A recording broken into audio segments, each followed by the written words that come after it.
Hello there, and a very warm welcome to Chazingdra Chats, the show where we take a stroll through the life stories of people in the Pokemon community, discovering the 6 Pokemon on their dream team along the way. I'm Charlie Merriman, Merry by name, Merry by nature, otherwise known as Chazingdra, a host and commentator for the Video Game Championship Series for Pokemon, and a content creator. And this week, I very much hope, as always, that my guest and I can brighten your day. I have the pleasure of being joined for the 13th episode. Unlucky for some, but very lucky for you. It's my favourite number, so lucky for me too. Wanted to have a good friend of mine on for this milestone. It is the one and only Ben Kyriakou. Ben, how are you? Merry by not name, but definitely merry by nature. Hey. Very, very excited to be on the show here with you, Charlie. I can definitely confirm that your little catchphrase it's catching on. It's definitely catching on, and is probably one of the better descriptions that I would have of you. So thank you so much. Well, thank you, and thank you for being such a supporter of the show as well. I know that you talked to me about your thoughts on the episodes that you've heard week on week, and very much appreciate that. And I'm glad that you're a fan, and also thrilled to have you as one of my Patreon members too. So thank you, Ben. Absolutely love it. Absolutely love it. Well, I want the whole thing to be out so I can binge it. Well, I'm thrilled to hear that, and it's the pleasure is all mine to have you on the show. So Ben and I know each other through doing commentating for the video game for Pokemon. Of course, we were talking about this recently, how we've actually sort of known each other well for only just over a year now, but because of all these events that we've casted together, it feels like much longer in the best possible way. We've spent a good amount of quality time together. Yeah, it's one of those things, isn't it? When you go through those like intense, going to a video game event, it's an intense experience, regardless of whether you're a player, whether you're a judge, whether you're spectating, whether you're a caster. Like there's lots going on, and everything gets packed in. There's really long days. So when we go to work, and we're going, a little bit earlier as well, it's a long period of time where you're intensely focused with a group of wonderful people. So you kind of, I don't know, those barriers break down very quickly, don't they? There's just you get to know people really well really quickly. Yeah, you certainly do. It's really wonderful experience. And Ben, for anyone who's not so familiar with you, please can you give a brief introduction to yourself? So I'm Ben. I have been playing the Pokemon video game since before time began, according to one Charlie Merriman. I've been a competitor since 2011. Been playing video game and competing in the official circuit, and since 2019, I'm going to say I've also been a commentator for the official Pokemon streams and some grassroots ones as well. Yeah, Ben, a player with approximately 400,000 years of experience, and we are so privileged to be able to learn from him today. And no, I'm sure that won't be the last of the grandpa jokes. All made... well known, infamous, perhaps. All made, of course, with all the love in the world and in good fun. All right, Ben, I'm very much looking forward to taking a bit of a deeper dive into Ben Kyriakou and discovering your 6 hand-picked Pokemon for your dream team. Thank you, as always, for your openness with what you're sharing with us today. I believe what we're going to start talking about is your sister. My sister, indeed. So I can't start with anything else really as a introduction to the real building blocks of me as a person. Many people that I'm close to know about this. Most people don't, but my sister has severe learning difficulties and requires her to have somewhere between 1-to-1 and 2-to-1 care at all times of the day. She's slightly older than me, about two and a bit years older than me. So she was a big part of my formative years. Obviously, growing up being a carer, rather than having what most people say, air quotes, a normal upbringing. And so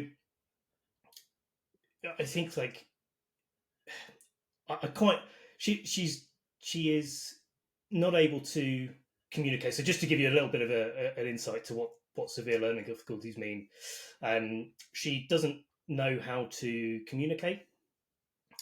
She does communicate in her own way, but she doesn't have speech or any other forms of more conventional communication. Um, she can walk around. Most of the time, she doesn't. She's in a wheelchair, not because she can't walk around, and she just can't be bothered. To be honest, and one of the things we've been doing recently, we're trying to get her to do a little bit of exercise. Is it's almost like the carrot dangling in front of the horse to get them to move. If she knows she's going to get something at the end of it, you can't communicate it. You can't tell her, oh, we're going to the shops to do a thing, or we're going out for food or whatever. She loves the food, so put a chocolate bar in front of her face, she'll run a marathon. But walking from one end of the room to the other if she doesn't know what she's going for is another story. But it makes a big impact for you growing up as a carer, because as you're going through your young life, you're kind of discovering yourself, and you're going out and doing things, and your parents are with you and doing whatever, and you're going through school and all of those sort of things.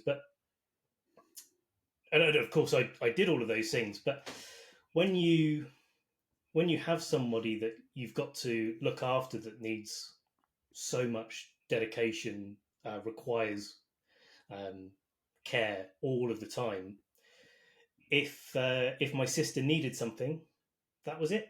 There wasn't a conversation. There wasn't the normal sort of sibling rivalry that maybe you'd have where, oh, but I want it this time and I want it that time, and sort of passing the ball between us. No, she takes priority at all times, and it definitely shaped me to look after others, first, before maybe I look after myself, if I'm being really sort of honest with the way that kind of shapes you. But she's brilliant. She's absolutely brilliant. She is, and we're really lucky as well. She's such a carefree soul, and she's happy. She gets a bit of food. She's lying in the sun. She goes out. One of her favourite things in the car, she'll be put the front window down. She's in her car seat in the back, and the wind's blowing on her face, and she's just like absolutely loving it. All the way through. Her favourite things are so simple, and in many ways, especially nowadays, I think she does recognise me, but it's hard to kind of gauge. I don't see her too. She lives quite far away, so I don't get to see her too often. But because she doesn't have that communication, it's just really. It's also just really nice to just spend time. It doesn't have to be doing anything. It doesn't have to be complicated. You just get to enjoy your time together. Again, I keep coming back to food. She absolutely loves it. But it's just a really nice. It's just always a really nice thing to be able to see it. And of course, it gives way to some really fun moments. And one of the things that if I'm talking about my sister, if I'm talking about someone that I haven't spoken to about before, there was an incident. I must have been 10, maybe, long 400,000 years ago. It would have been, but I was quite young, and my parents and me and my sister used to go to Tesco's for the weekly food shop, and one of our little rituals was we go for a breakfast beforehand, back when the cafes in Tesco's were a little bit more of a big thing. And so we go and get our breakfast, we go and sit down, find a place, so we take her in a wheelchair, we wheel her up to the seat, and so we're sitting there, we're getting ready, just waiting for I think mum or dad to come with the trays of food, and somebody else unwittingly walks past our table. And so you imagine your 4-person table, she's at the end, sort of kind of on the angle, and you don't know what's going on. She's just sort of looking around as she does like this, not really paying too much attention. You know what's coming. And just like this, she's looking one way, and then her hands over here, big old swipe round. Food's everywhere, trays on the floor. This couple that are walking past, they've got no idea what's going on. We've got no idea what's going on. And then my sister, she's just sitting there, just matter of fact, just eating a sausage that she's managed to swipe on the way through. And she just, nobody knows what's happened. And she's just sitting there eating a sausage and just having a great old time. And yeah, it just absolutely sums her up perfectly. She's just wow, just brilliant. Absolutely love her. So presumably this big swipe with her arm, that was sort of unintentional, and then at the end of it she found herself with a sausage. Oh no. I see, okay. Somehow she locked on. She locked onto that sausage.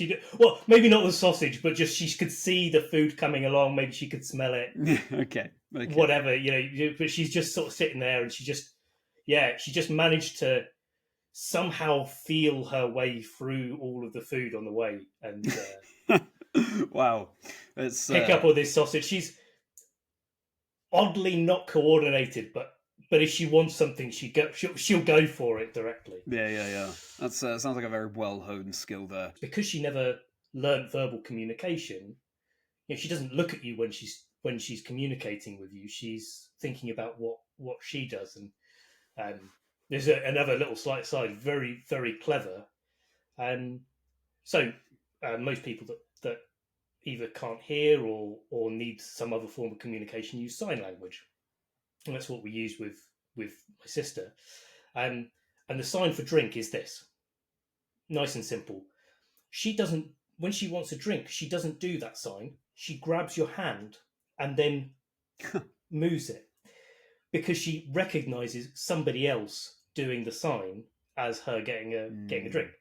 So it's all of those things. We apologise. They got probably another breakfast or whatever, and she got sausage and then a breakfast to boot. Yeah.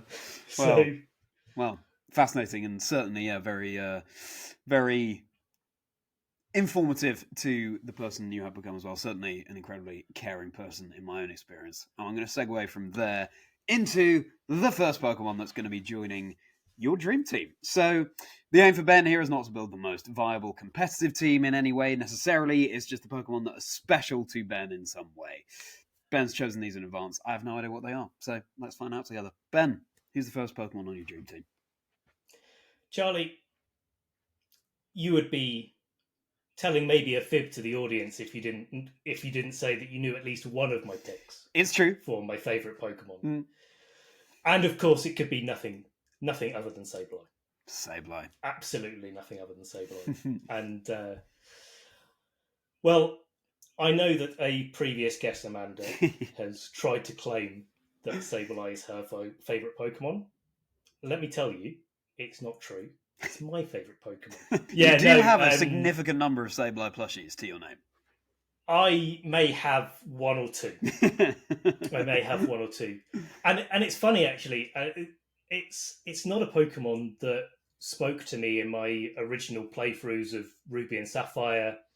It's a Pokemon that I may have, like, you find in a cave. It's like, oh, that's cool, and then you move along. It's not. I definitely was guilty in my playthroughs of finding the Pokemon that were the strongest and loving to use them. But Sableye is something that came to me a little bit later on, and it actually started in Pokemon Battle Revolution. And I think I might have shown you this before, but there's a particular animation that Sableye has where when it takes some damage in Battle Revolution, it gets knocked back. It's like like this, and then it just looks at the camera and just makes a little grin. And I don't know,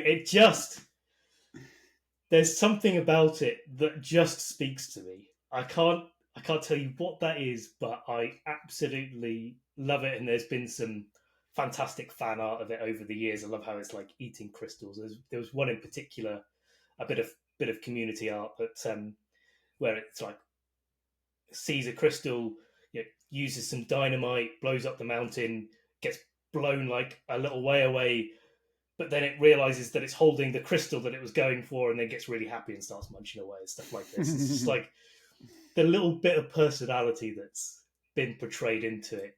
It just speaks to me. I love it.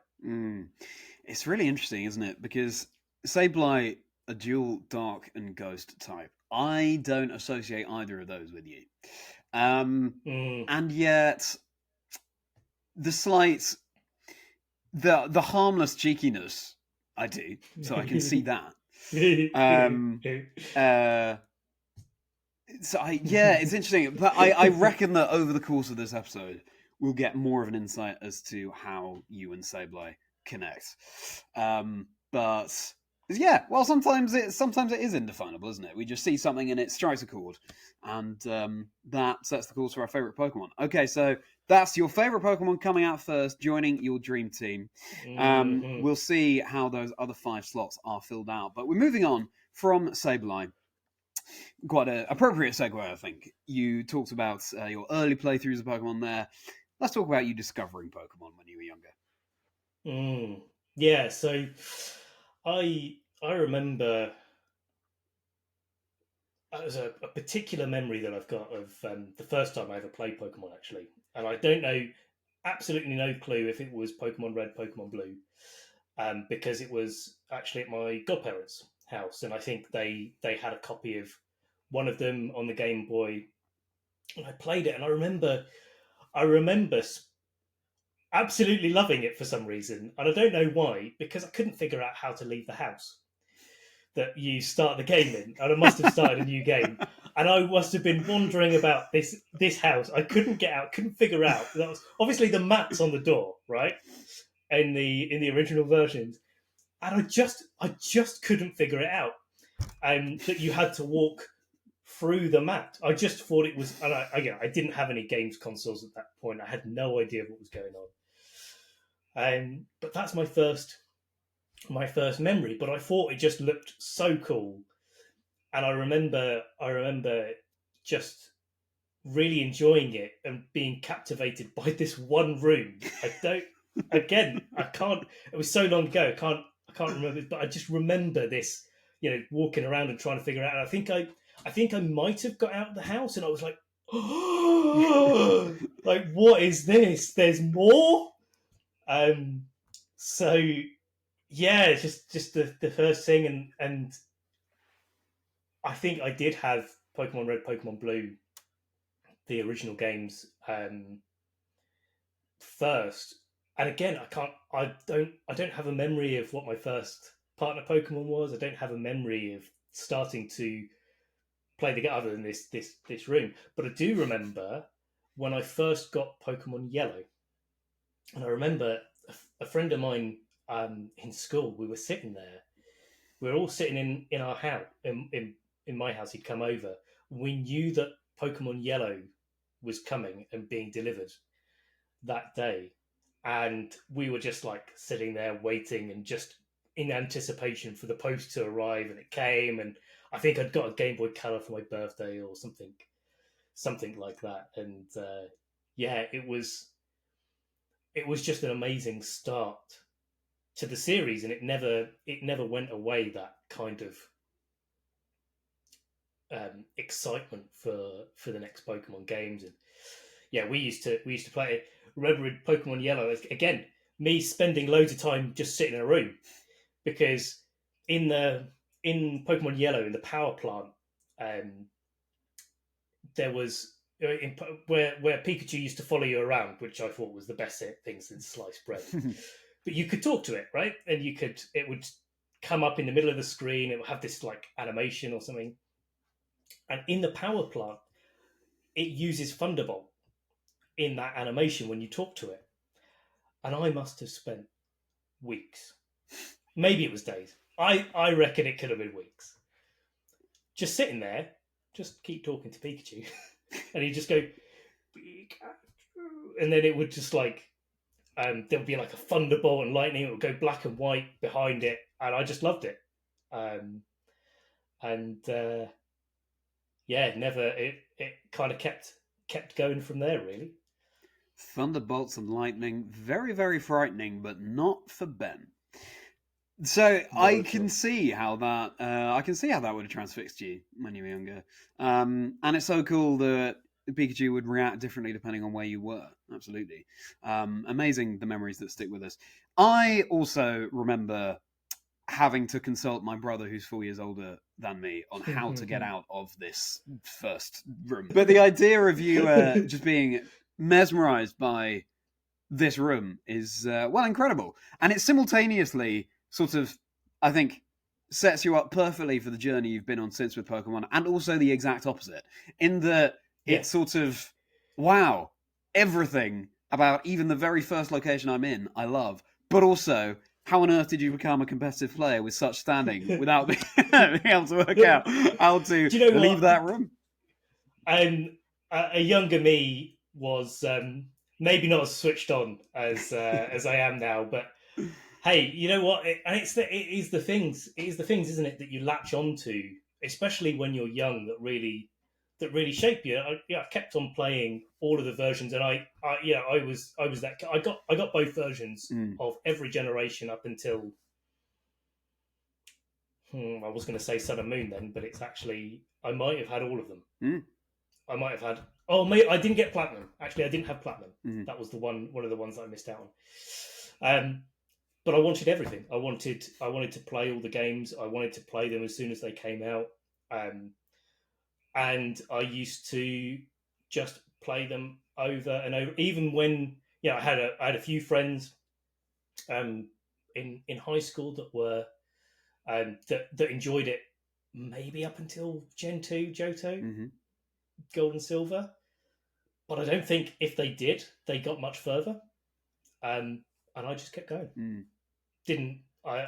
Yeah, my friends weren't particularly all that back then, but it was definitely something that I've always been of the opinion. If I want to do something, I'm just going to go and do it.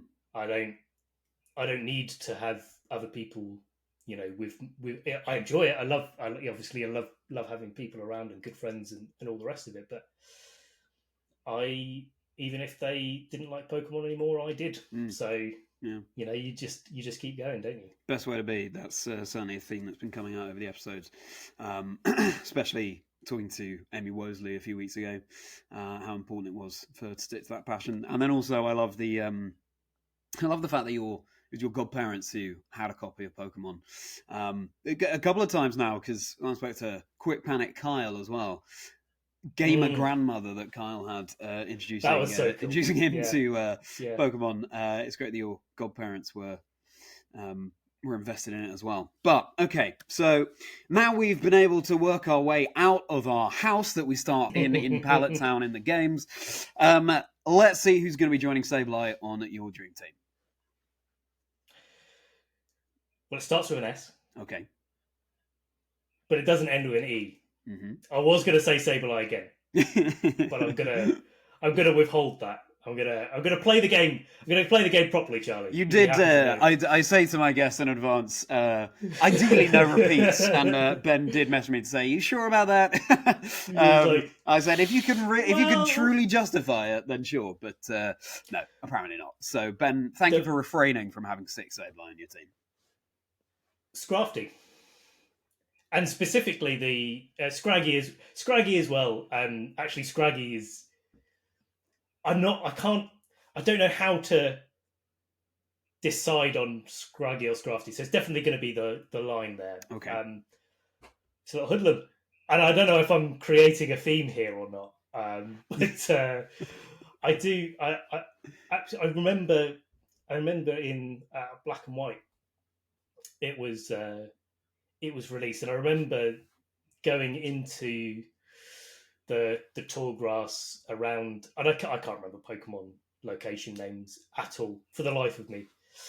But you go into the tall grass. It's just before the sandstorm in Unova, and you see Scraggy, and he comes out, and of course Pokemon is animated by this point, brilliant, and he's like just like, "Hey, what are you doing?"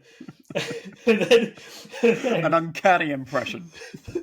it's down to a T, and then he just like lifts his trousers up and lets him go, and then they fall down, and he's like, "Hey."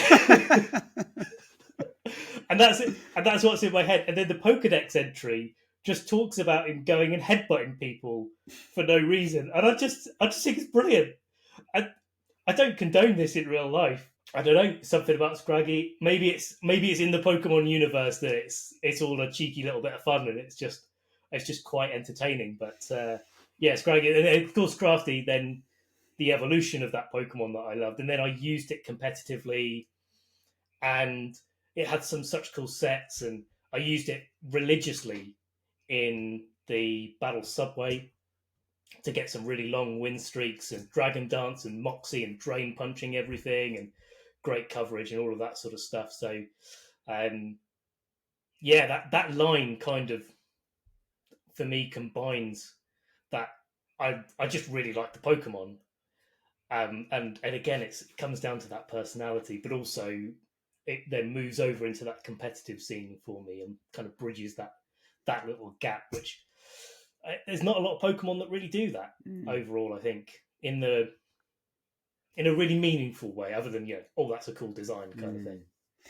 It's a great joy of any competitive player, I think, no matter whether it's VG, TCG, Go, Unite.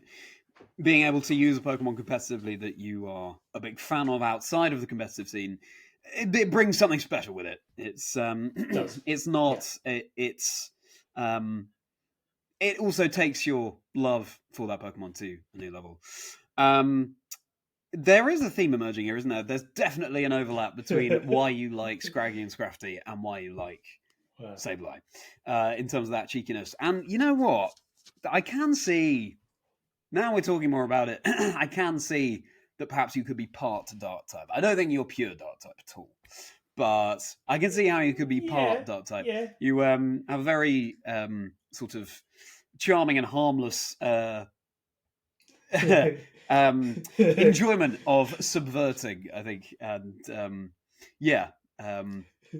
a certain cheekiness about you, I guess. So yeah, so perhaps if we're thinking about you in terms of types, then there's part Dark in there, but it remains to be seen what the other one is. And yes, of course, as you say, Scrafty, especially back in Generation 5, the Fairy type didn't exist then. So Dark and Fight is double weak to Fairy, but not in Generation 5. And that was the thing, actually, that was when I started competing as well, back in 2011, when Black and White had been released.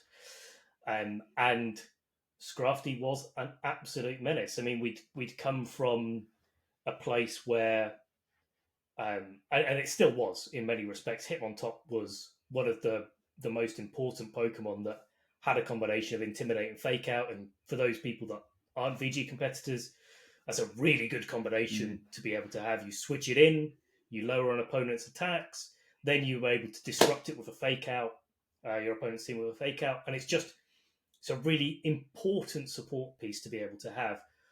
Well, Hitmontop did that back in the day, and Scrafty did it too. And in a lot of ways, Scrafty was that more slower paced, consistent pick. It was much more difficult to knock out. Didn't hit as hard, but it was on the field. It was hitting for longer, so just change the type matchups. But I always I didn't like playing up against it too much. It was always a difficult one to play up against, but I really enjoyed using it. It was a really impressive clap that you did then on your Fake Out impression. There was good resonance. Yeah, good. Great. Okay, so Sableye and Scrafty on your team being, or Scraggy, being cheeky Dark types together. And now from there, and again, you've teed this up very well, Ben, we're going to talk about leaning into playing competitively. Yeah. And again, it has to go back to 2011. So I've got to start this off in the right way. The reason that everybody calls me old, or at least part of the reason is because I famously don't do the internet. That's the way that I describe it to people. It's not that I'm not online, but I didn't really, I never really was that online. I've always been an in-person person, and so I don't do too much interacting online. But equally, I don't find out about things in the same way. So maybe I'm last to the party a little bit. And in 2011, when I was playing through the games I used to play through, it would have been Diamond and Pearl going into Black and White. I used to.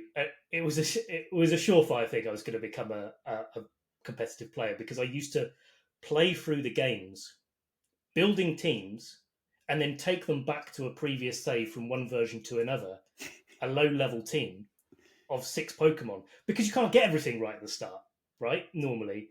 And so I would build these teams to go through the game, transfer them onto a new game, and then play through the story and see how it played, see how the team performed, and enjoy that. Dozens and dozens of times I used to do that. And so in 2011, when Kay Dyson and I we were at university together, and she told me about this thing called the Video Game Championships and these tournaments that people went to play at in real life. Like I had no idea what was going on, and it set me off. I'd never done anything competitive like that before, and I just gone through the world and just enjoyed myself. And but I got my first taste of competitive there, and I would, she must have been so frustrated with me back then, because I would build these teams. I was so that we had a little whiteboard where our teams went up on. I having no idea, but wanting to just learn everything that I could, just kept asking her questions over and over again. What do you think of this, Kay? What do you what Kay? And Tim and Niall Crallan, who's still part of the community and a fantastic one at that. We all at university kind of learned about the competitive doubles format, which is the format of all of the live events, especially since, I don't know if it's been from the start, but certainly since I've been playing. And so in 2011, we went to our first tournament in Birmingham. And tournaments ran a little bit differently back then. So nowadays we have a Swiss format, so you get paired up every round, you play a certain amount of rounds, and you play people with the same record as you, and if you win, you play people that are doing the same amount or same amount good as you. I haven't done English well there, but hopefully that works. And so, but back then it was a single elimination format. You played the people in the queue that were right near. So there's like 300, 400, 500 players that are all queuing up to go into this thing and getting funneled out. And so you'd be spending the morning talking about your team, talking about Pokemon, talking about what you're bringing. And then you get in and you'd be like, the attendant would be like, okay, you're playing you. Hang on a second, they know everything about my team now. And you could friend rule. You didn't have to play a person. You could friend rule up to a certain point in the tournament, so you didn't have to play your friends. And the tournaments were done by lunchtime. 500 players, 300 to 500 players done by lunchtime. Unbelievable in today's economy. And so we all queued up. We played, and there was a group of 5 of us or so, that had all travelled together. And I won my round 1, thinking yes. Came into round 2, narrowly lost to a person that was more experienced than me by every stretch of the imagination, and we got knocked out. And everybody that we were with got knocked out. In fact, we went to have dinner, or lunch, I suppose, afterwards, and we went to fast food chain that was in the it was Birmingham NEC was where it was held. We had like 20 of us, maybe, that were all having our food, and we had a day around Birmingham, and then the next year we decided to come back and play as the champions of each region. We didn't expect to do well. We thought, do you know what? Let's have a bit of fun with it. We're not going to get anywhere. We're not going to get to Worlds. We're not going to do. Let's enjoy it. And so I became Kyriakou for the purposes of the 2012 UK National Championships. I didn't say "smell you later" to a single person that day. We created theme teams. So Niall was Alder, Kay was Cynthia. We had a chap called Tim that was Stephen, and we all had teams. We set ourselves. You can only use the Pokemon that they've used in the TV series and in the games, because we wanted to give ourselves a little bit of breathing room on the Pokemon that we're using. So we did that. I was the most competitive, so I got the most choice. And so we kind of cosplayed. I had purple trousers. I had a shirt. Kay made this little medallion for me to play as Gary, but I won and got my first national title, a travel award to go to Hawaii, and it blew me away. Absolutely blew me away. We stayed at this wonderful, wonderful resort. It had an internal tram system, an open lagoon, free swimming pools in Hawaii. It was unbelievable. And I came top 32 that year. There were 33 participants in the tournament. I came top 32. And nowadays, that would be like a mega achievement. Back then, I came second to last. But I got demolished. I played Miguel Marti de la Torre, otherwise known as Sekian. He was the main person as a Florian Verdak that I played, who was a prominent German player at the time. Many great names that I got to experience. I met so many people as well in the community for the first time.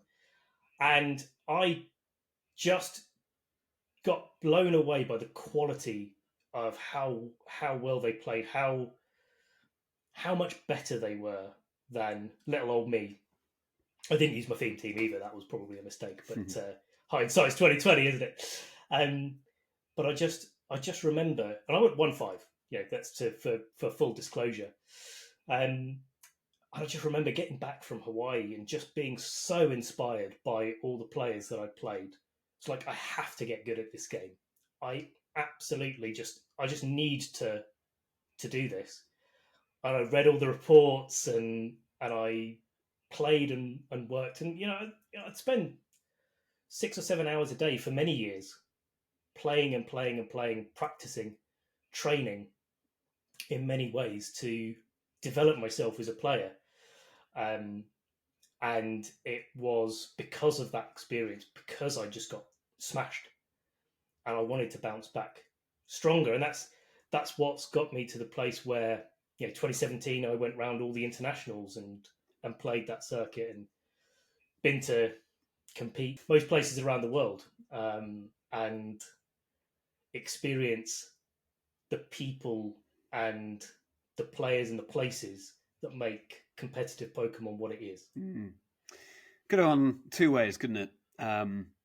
Being suffering such a heavy defeat at the World Championships, it could have been bitter and you never want to play the game again, or what happened could have happened, and you approach it in a much more positive and constructive way, and of course it's crucial in order to improve at anything. So and you would not be where you are now had that not happened. So really interesting and inspiring stuff there, Ben. And as always with these episodes with all my guests, there's so much more to dive into. that story in itself could be the entire episode, but it is time to move on and see who's going to be joining Sableye and Scrafty on your dream team. It's going to be Groudon. Okay. Groudon also has it's not so much a grin, but at least it's baring its teeth. Yeah, no, Groudon was a big one for me. And I absolutely loved Ruby and Sapphire. I think, so for me, playing through Generation 1 with Red and Blue was a big experience. But I wasn't much of a fan, actually, of Generation 2 in many ways. It didn't... I don't know what didn't speak to me, but it didn't speak to me in the same way that Generation 1 did. And I still loved it. And then Ruby and Sapphire came out, and they came out for the Game Boy Advance. And so there was a big change in the graphics. There was a big change in there was the day and night cycles. And to this day, Hoenn is one of my favourite regions of the Pokemon series. And I just loved it. And Ruby was the first of the two games that I played Ruby and Sapphire. Didn't play Emerald. Actually, there's another one that I didn't have. But Ruby was my first one. I clocked up the most hours I'd ever clocked up on the save file for any of the previous games. And one of the Pokemon that stuck with me was this Groudon that you get through the story. And I'm not super sentimental. It has to really matter for me to get really sentimental about something. And so I don't nickname my Pokemon. Never have. Maybe I won't. Maybe I will. I don't know whether that will change. But I never nicknamed my Pokemon until Groudon. And Groudon had the I'm almost a little bit embarrassed telling what the nickname was, because it just doesn't make any sense. It's not like a Pokemon name or just a normal name. I nicknamed it E4 Crusher.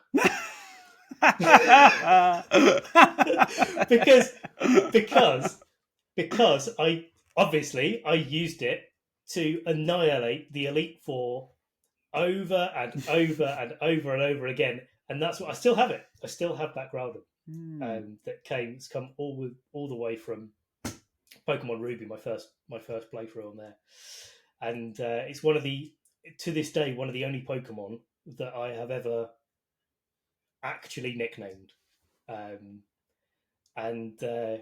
it's one of those things. It just looks powerful. It looks strong. It was obviously very strong in the game. Yeah, it's clear to see when you're playing it through. Like, as I said before, I kind of migrated in my playthroughs to those strong Pokemon that could do a lot of work in the game. E4 Crusher. E4 Crusher, love that. The Groudon. It's I'm a practical person, Charlie. Yeah. I'm a practical person. No, fair enough. What does Groudon do? It beats the. What does Groudon do? Yeah. Well, there you go. And I think sometimes for whatever reason, like we were saying with Pokemon before, we prefer certain generations to others, and that can be quite an indefinable thing. But glad that Generation 3 spoke to you so much. And yes, I'm aware that you didn't own Emerald yourself, because we, of course, you and I discovered the Emerald Battle Factory together recently in Belgium, when we were casting a tournament for a good friend of ours, Simon van der Bucht, and our eyes were opened to how brilliant the Emerald Battle Factory is. So good. But so good.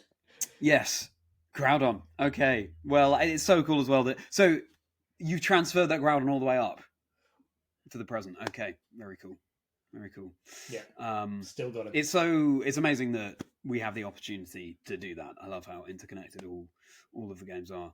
A very adds a slightly different flavour to your team.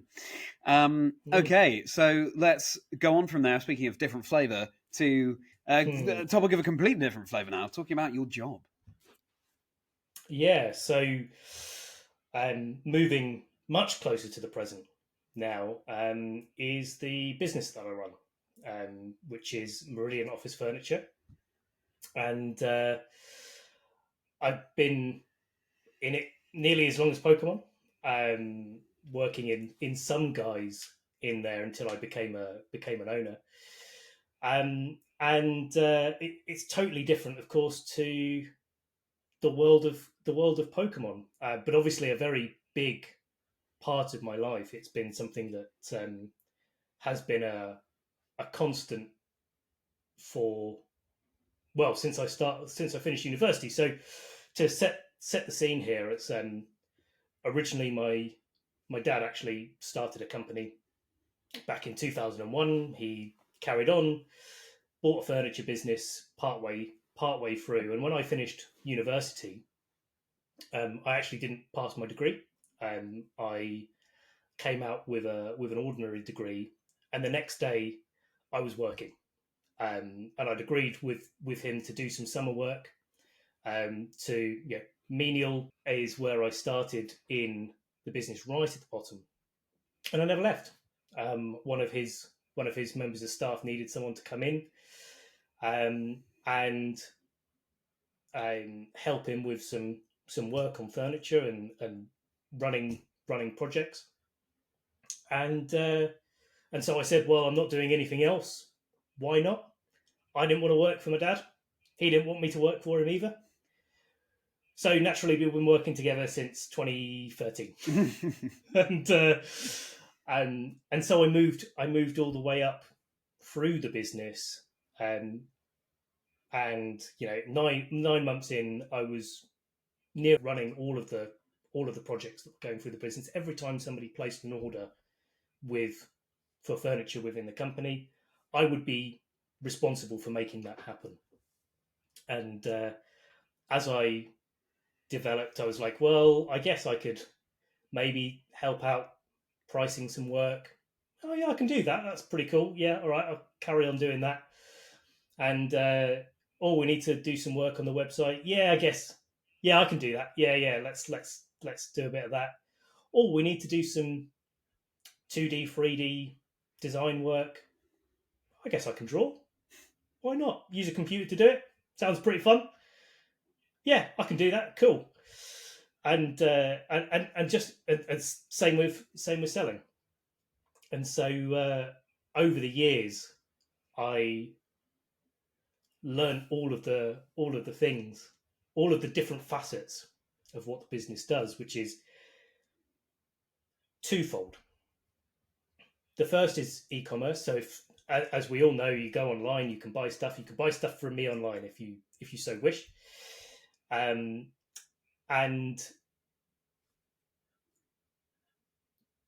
being able to fulfill those, one desk going to Scotland, which for those people watching from out the UK is a small country, but yeah, that's quite a logistical challenge for us. All the way up to what I deal with predominantly now, which is someone with a big space needing to find out they're running their business. They need their business to function properly. How do you translate this big open area into something tangible as an operational structure for your business? And how do you then make sure that you're looking after the people properly to make sure that they're working as optimally as they can be? And that's where I come in. So I go out, I look at spaces, I measure things up, I draw, I design, I specify, I quote, and I'm responsible as well still for the delivery of those things. And it's a fascinating industry, even though you go from like, oh, it's just desks and chairs, isn't it? But when you start thinking about, it's easy if you've got a little room, like the room you're in right now, the office that I'm in. You look at the space, you're like, well, a desk fits in that corner and a cupboard could go over there. Thumbs up, great, good stuff. What happens when you have a slightly bigger room? What happens when you have a slightly bigger room? Then you get to this sort of, I don't know, breaking point where you actually need somebody to come in and figure that stuff out for you because it's not clear. You can't just see it. and that's the thing that I find so interesting about it, because every building's different, every business is different, every set of priorities is different, and in many ways, and I'm going to link this back to Pokemon actually. In many ways, it's like trying to build a team or trying to construct a deck, right? You have all of the options, you have all the constituent parts, and it's about how you bring all of those things together to create a solution, whether that solution's winning a tournament or creating a functioning space. I kind of think of it all the same way. And so for me, those things kind of fall so hand in hand, and it became it was very quickly that it became like, well, I'm not trying to sell you a desk, I'm trying to fix your space. And once you make that kind of fundamental change, you could be selling anything, you could be supplying anything, it doesn't matter. Someone's got a problem, and it's my job to figure out the solution or provide for the website, to provide the infrastructure for somebody to solve their own problems when they can. And so it's been a massive part of what happens for me between tournaments, day to day life, and certainly a lot of development for me as well, in the business world. It's been a big part, as well as Pokemon has been, of building my confidence and my confluence with just doing things, just anything you can think of. One of Pokemon or the business that I run has been a key factor for my development over the years. Really interesting that you see the problem solving of your job and spaces in the same way as you with as building a team, and I'm sure they do go hand in hand, and I'm sure why you are so accomplished at both. And thank you. There's not only that overlap, but in Generation 3, you got those secret bases, haven't you? They need decorating. Yeah. You've got a problem to solve there. You've got to fill up that space with things that are going to make it comfortable. And the funny thing is that I'd gone back to Ruby or Sapphire later. These were still quite a few years ago now, but I'd gone back to do my secret base, and of course the battery had run out in the cartridge, hadn't it? So I would be trying to change the clock on my system and resetting for days, trying to get the planks that you needed in your secret base. There were some secret bases that you needed a plank to get to the back area of. And so you had this like main space, and then you had a space behind it, a couple of spaces behind it. But of course, because the battery had gone in the cartridge, it wasn't able to keep the time going. So it was always the same time as far as the game cartridge was concerned. So I could never come back to it with what I know now. Yeah, I see. Well, exactly. Yeah, I hope that one day you are able to apply everything you've learned from your day job and bring it to the best secret base ever in Pokemon. It's gonna be so Generation 3. Exactly. We're talking aesthetics meet ergonomics. I'm very excited to see what you're able to create there. I wanted to ask you very briefly as well about how you found it. You were really leaning into Pokemon, and how you learned to find the right balance between competing and focusing on other things as well. Oh, that is. If there was a question to answer, that would be it. And I don't have a good answer for you. But I'm going to tell you what. I'll give you what I've learned over the years, and that is, I wouldn't go back and change the time that I spent. Certainly, from a competitive perspective, really competing. I've got so many friends. I've had so many opportunities over the years. I've done so much that I wouldn't go back and change the amount of time that I spent training. but 6 or 7 hours a day minimum is a lot. And that's not a balance that's right for everybody. And back when I started, that was the thing that was, really the only thing that was on my agenda. I didn't have other friends to spend a lot of time with. So again, larger context, I mentioned before that I didn't pass my degree, and I went back to work the next day. Well, it turned out that all of my friends stayed where I went to university, which was about 200 miles away from where I went to, and I didn't have a lot of friends when I was in college and high school, or certainly not ones that I kept a hold of. And so I didn't have really any balance. I didn't have the people around me to help me with that, and so I dived completely into Pokemon, and that was one of the things that almost kept me sane, even though it was a little bit insane to say the least. And so I don't think I got that balance right when I was back then, but it was okay for me. I'm definitely at peace with the time that I spent with it back then. Nowadays, my balance is much different. I don't play as much. I'm fortunate to be a commentator, and that takes a different form of effort to be a commentator rather than a player.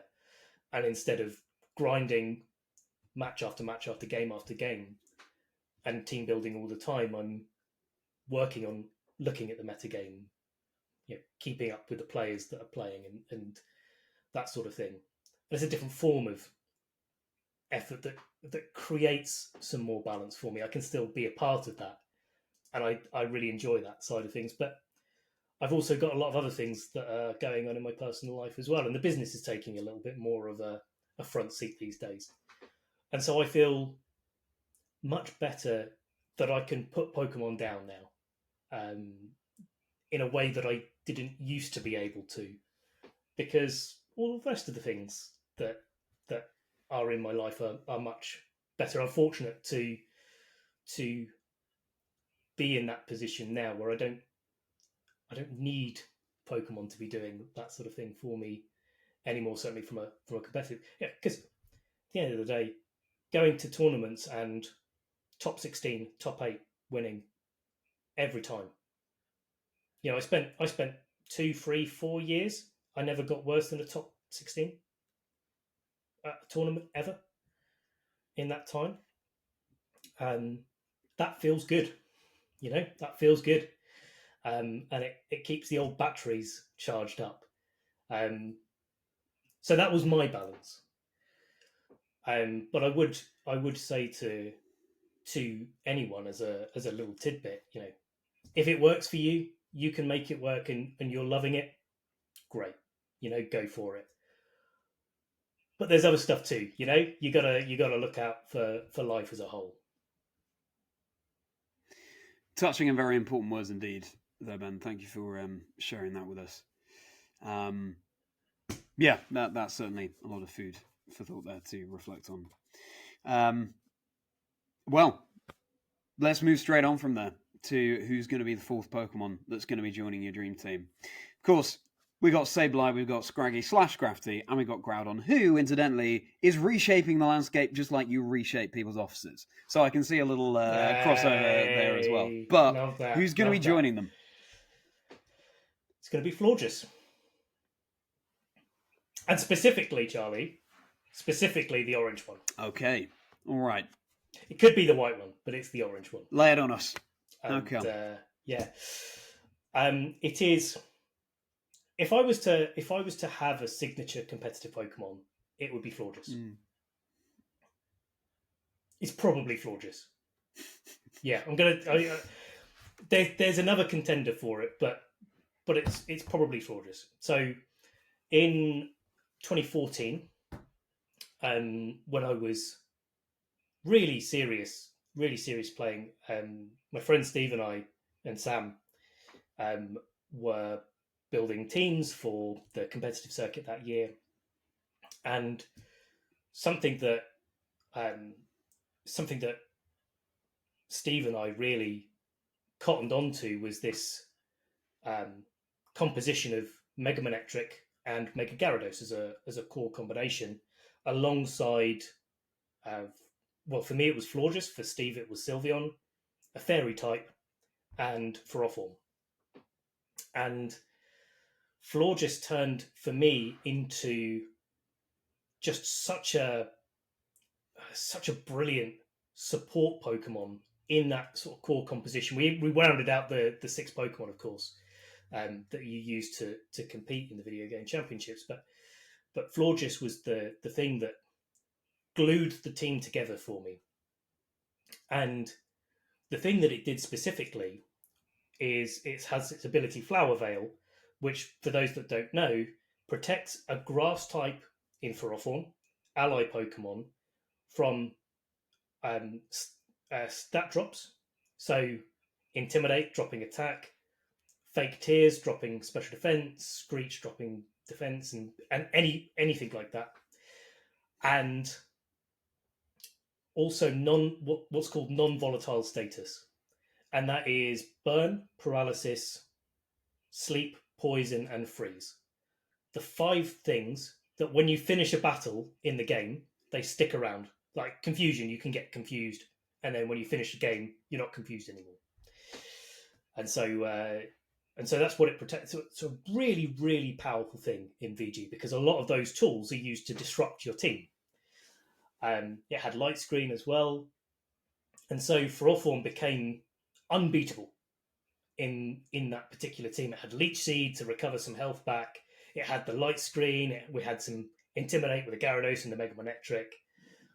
Really, really difficult to take it down. And Florges was the thing in the middle that you could always rely on. It took attacks so well. It dealt out good damage. It supported the Ferrothorn. It was a great type. And I was one of the only... I know there was one other player, that Tola Webb, that had used it properly, but I was probably the only person in 2014 to have properly used it competitively. It top cut 2 out of the 2 nationals that I took it to that year. And I got top 16 at Worlds with it. And there's some stream games online that were broadcast at the event of me playing with it and doing all of the things that I was describing it was doing, supporting that Ferrothorn. So, yeah, and then I used it in 2018. So instead of Ferrothorn, it became Kartana. Kartana is a much different Pokemon to Ferrothorn. It's much more fast and offensive. And I used it with Life Orb and the move Return to be able to knock out Pokemon with Helping Hand like Charizard. So the thing that's probably like Charizard's Heat Wave could probably do like what? Knock out 5 Kartanas in one. And then Kartana was like flipping the script and being able to knock it out, getting its beast boost, attack boost, and then just rampaging for an opponent's team. But Florges was the thing that was important. Great to have that shout out to the more supportive Pokemon there as the choice on your team. And really interesting insight into the strategies that you're using. We don't see Flower Veil so much these days, interestingly, in VG. But this is the thing. I've tried. Yeah. And there are so... I have no doubt. And there are so many Pokemon with so many different abilities that... and this is a theme that comes up as well, how...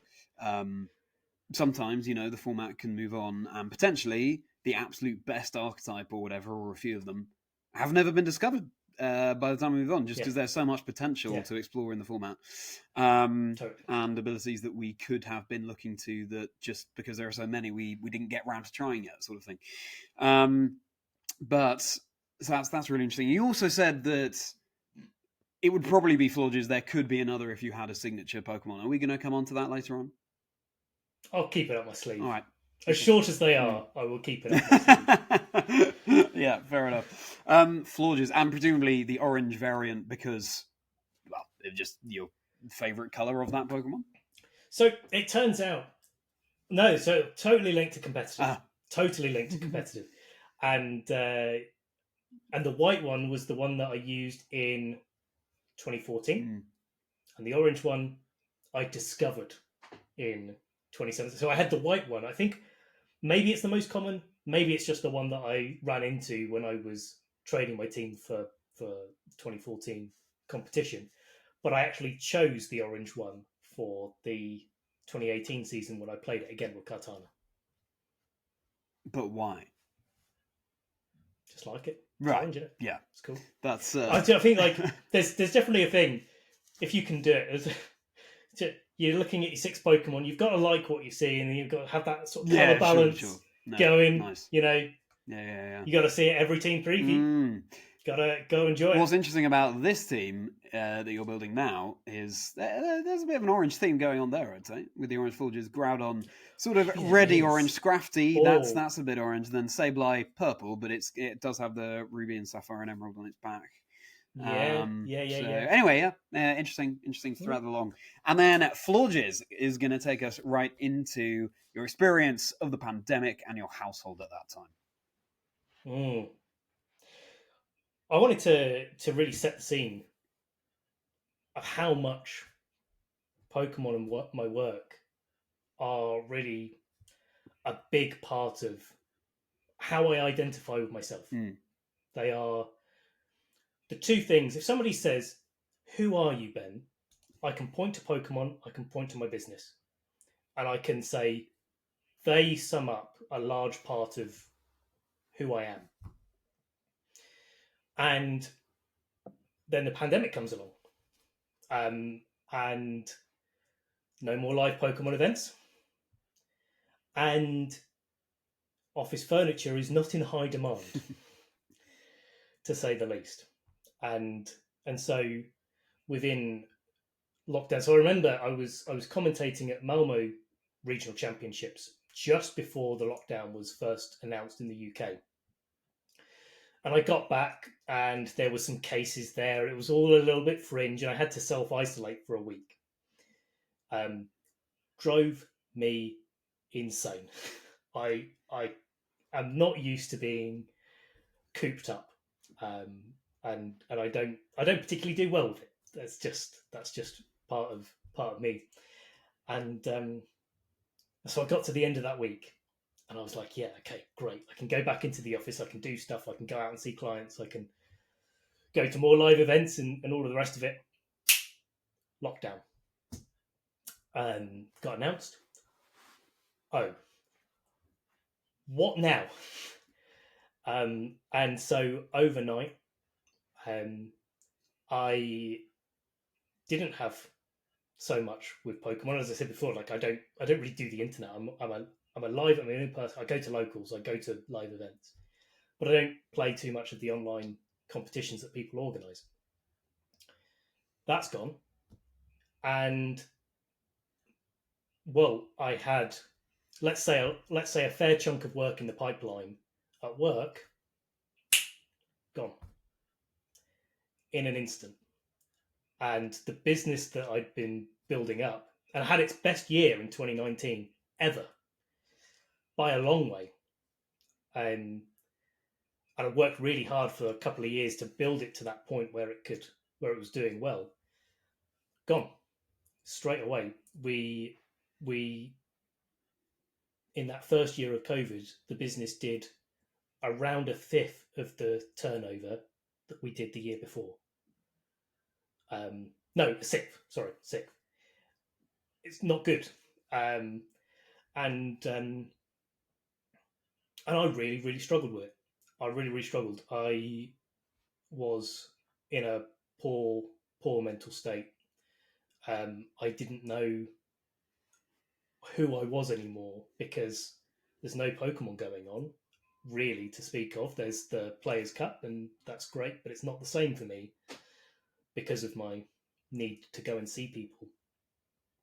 And the business is struggling. Can it even stay afloat? This thing that I've built up over many years, I've been working in. I've never done anything else. and I still have never done anything else really. What does that mean? Can it survive? Can I get through? And that's a really tough time, and I had to really do some digging deep to keep going. Yeah, so yeah, it's a lot of other things. Like I was in a networking group where people are talking about how great business was. I was an ambassador of that group of people, of business owners. I was meant to be a spokesperson, but I had to leave the group, so I was a part of it. But I'm like, how can I be an ambassador when I can't figure out what's going on with my own business? And so, yeah, lots of navel gazing, as the term goes. But I got really lucky. I got really, really lucky. So I've been wanting to get on the property market, buy a house, and I'd made the decision before COVID, about November time, to move into a house share where I live now, and the aim was make more money, cut my costs, create a deposit, go and buy a house, have a good old time. And it turned out it was the best decision that I ever made, because I got locked in a house with 5/6, depending on the time, absolutely amazing people that are the reason that I left lockdown with any of my marbles still intact.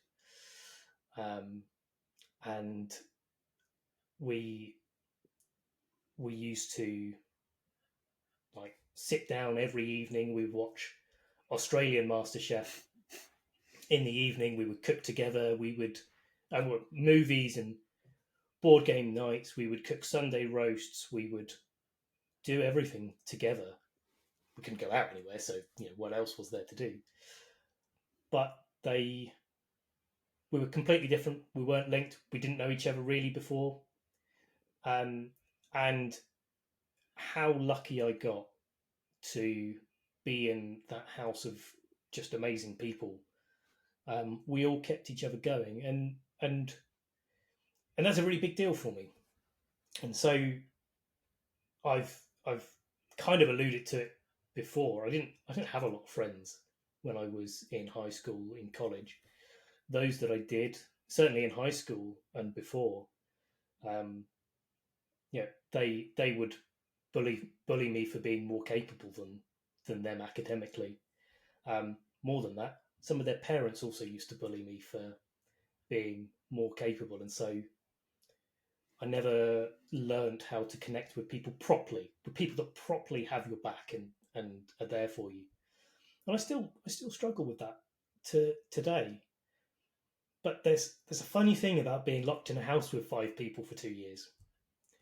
You don't have anywhere to hide, and I had to confront that part of me to be able to not just function generally, but also actually be a part of that kind of household. And they are our group chat. Medina was the street that we lived on, and it is the Medina family. That is the group of us that were together.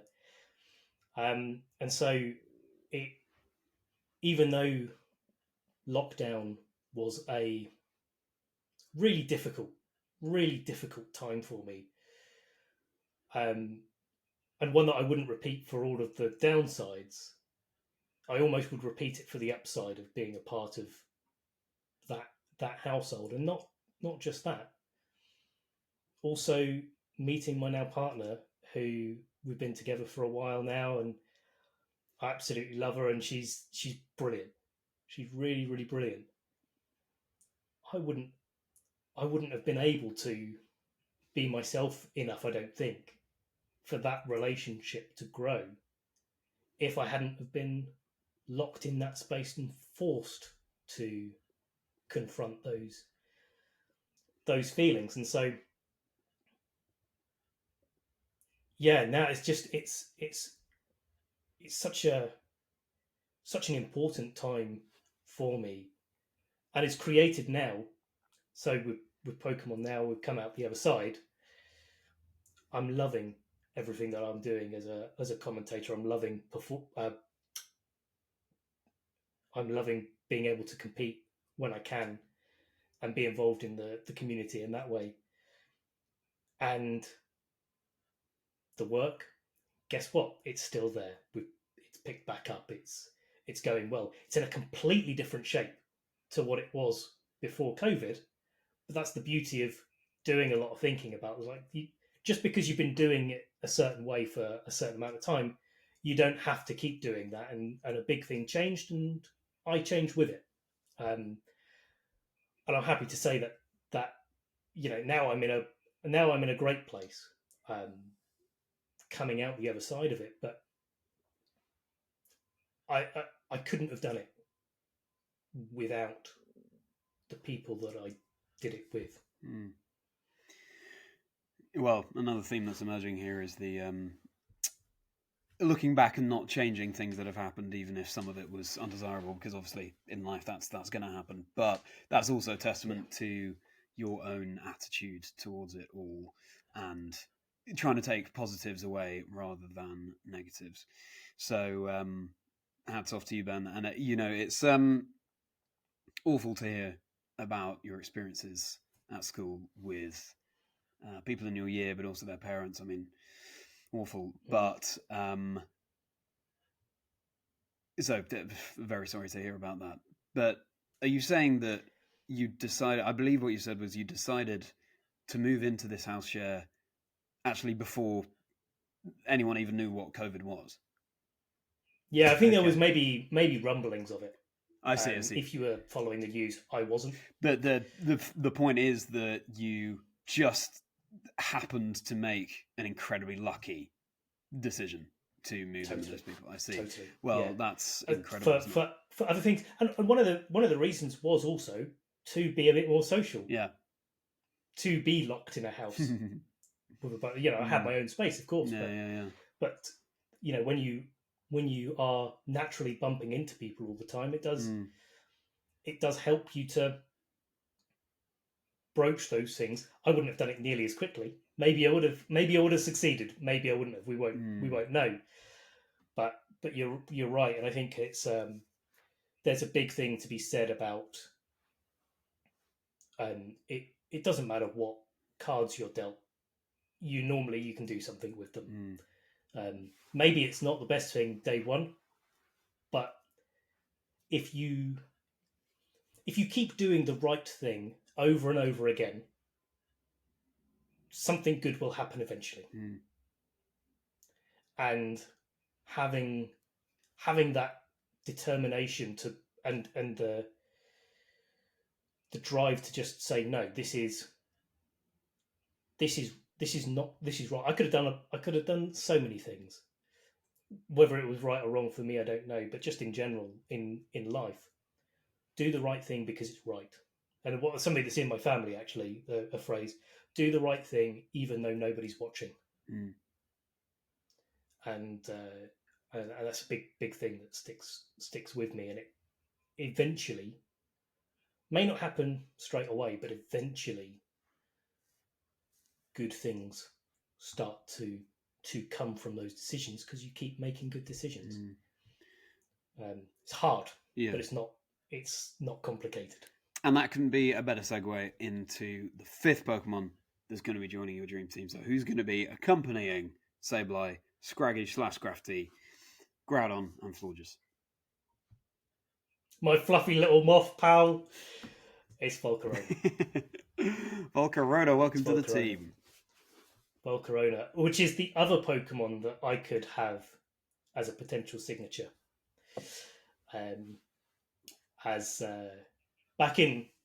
So again, we're calling back to the competitive, but also this is the other Pokemon that I spoke about earlier that I have had nicknames for, and one that really does mean something to me. I love the design of it. I love the way that it's positioned in black and white. Black and white, the reference is my favourite of the main series games, and I think by quite a long way, it's a big I maxed out the clock on Pokemon White. So I have no idea how many hours I've spent in it, but it's a lot. And Volcarona was one of my little breeding buddies for when I was creating my competitive teams and trying to get those stats to be as good as they can be. And as I say, I love the design. I love where it sits within the story and within the theme of the Unova region. And then I won a nationals with it, and I went 9-0 in Swiss, lost a game, and then won the next 8 games in top 16, top 8, top 4, and the finals to win the UK national championships. And that was a big deal for me. A lot of people thought this guy that came along to the 2012 national championships with his theme team and his Gary Oak sort of cosplay was,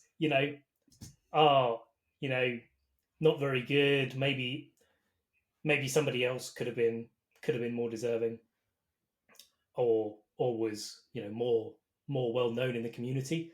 But I came back and I proved that I could, and Volcarona was an instrumental part of that, where I would use the move Quiver Dance, boost up its special attack, special defense speed, in combination with Hitmontop, with some Intimidate support, dropping your opponent's attack, getting Wide Guard support, protecting Volcarona from rock slides, and just being able to sweep through things. And I played the team that I used Volcarona on for most of the season, including the Nationals, including Worlds. And it was my breeding buddy, and it was just a big part of my formative years in competitive. Well, it has to be there. Welcome to the Team Volcarona. And when you say breeding buddy, I assume you mean with its flame body ability. Flame body ability, yes, absolutely. Yeah, making eggs hatch that little bit quicker. Yeah, fair enough. And you're going to be hatching a lot of eggs to breed a competitive team. Very good, Volcarona, and such fascinating tales behind it as well. That's a Pokemon that tends to, kind of no matter the format, Volcarona often has a use. It's sort of there. There. Yeah. Okay, well, before we discover what the 6th and final Pokemon is joining your dream team, let's go even more to the present now. Talk about becoming a caster. Big part of my Pokemon journey. Massive part. And I'd always watched the casters that playing with since we had official broadcasts. And it was always something that was really interesting to me, and I thought, that's so cool, that's so interesting, to have that opportunity to live a tournament as it's happening and ride that kind of wave of the emotions of the players and experiencing what it's like to be an audience member, but also getting to talk about it at the same time and getting to kind of give your insight into what's going on. So I was always interested in it, but I never had the time. I was so invested in playing and competing and being the best that I could be that it was never something that I pursued directly back when it sort of started becoming a thing. And even actually, I remember being in 2017 where we had the official broadcast, and I was playing on stream as a player that was one of the players to watch that season. Certainly, I used to go on stream. More often than not, I'd win my match and I'd go and get interviewed, and so I could see backstage, and it was almost always Jay Blake, who was a former commentator for the video game. That would always happen. I think he planned it. It would always happen to be on interview the round that I was playing, and so we became friends actually through that. He used to go in. He was fantastic, and it always was an inspiration for me as far as commentary goes. But he used to interview me, and we would assume the position, kind of thing, and we always used to have a really fun time. But I I guess in the back of my mind, I was always like, oh, maybe this is somewhere where, I could see myself wanting to be behind the desk. And so when we got to 2019 format, which had um, 3 series, Sun, Moon, and Ultra series, and different rule sets, so different amount of restricted Pokemon, different amounts of Z moves that you were allowed to use or not allowed to use.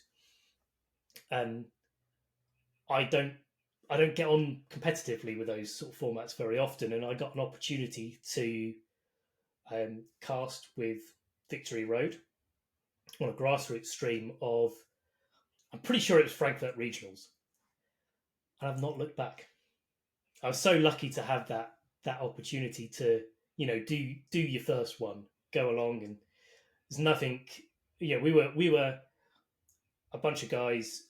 Victory Road are brilliant with what they can achieve with so little resources, but we were there on a desk, and there was a monitor, much like when we were in Belgium, Charlie. We had a monitor in front of us. We had a camera up at the top of it, and a couple of guys from Victory Road making sure the stream was going, and a few casters would rotate around, and we would do much the same as what we do now, but of course to a much different scale.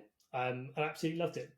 Commentated as many as I could from there until finally being picked up by the official team for the regionals that we commentate now, and it's been such a privilege to work with so many talented people.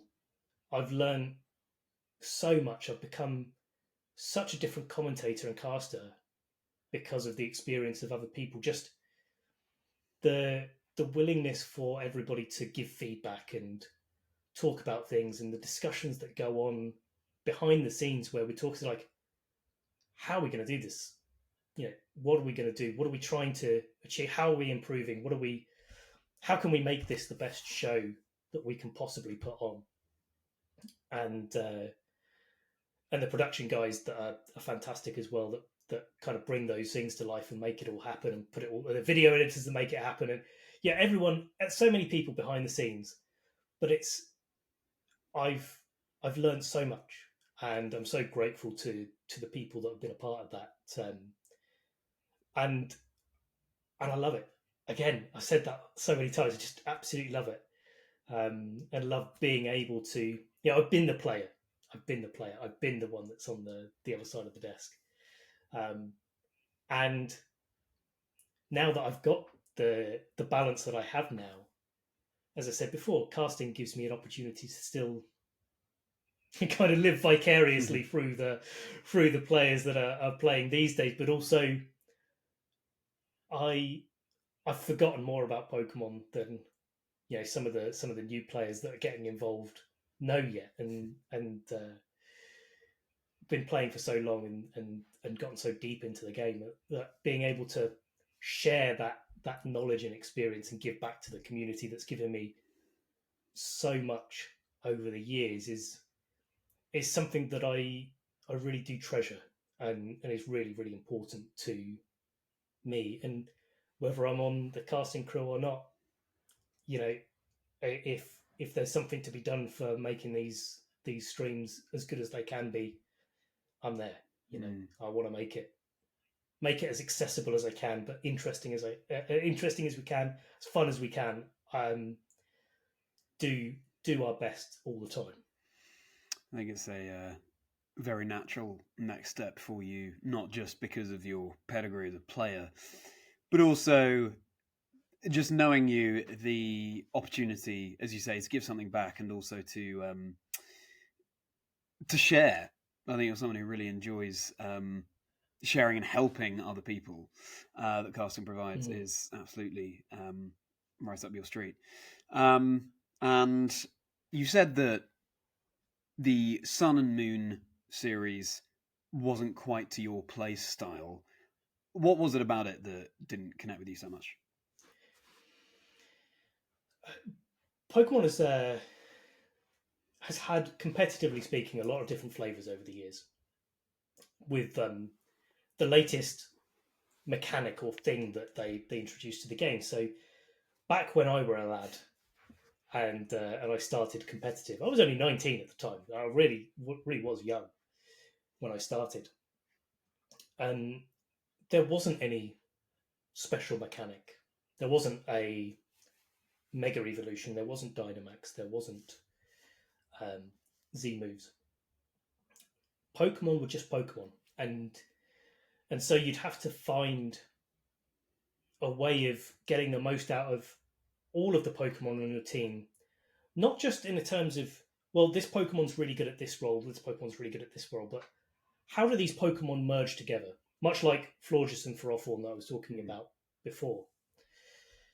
And so that's where I started in competitive, and that's where that's still my favourite way of playing the game. Slower paced, opportunity to give a little bit to take more later, positioning and being able to make a determination for the longer term that's maybe a detriment in the short term, but then you get 3 turns down the line and your opponent realizes that they haven't got what they need anymore to be able to beat you. And I was always very good at that. It was one of the things that is probably my biggest strength as a player. When you get up to Mega Z moves, you get a little bit less of that because the Pokemon become more powerful. The moves become more powerful. And when you get then up to restricted, you go all the way to a place where the restricted Pokemon is doing way more than the rest of the team. And so you're playing Protect the King. Yeah, I'm not saying taking away anything from players that play well in these. Dynamax was an example of restricted Pokemon. You have to play so well, and so I think it's that difference. I see. Okay.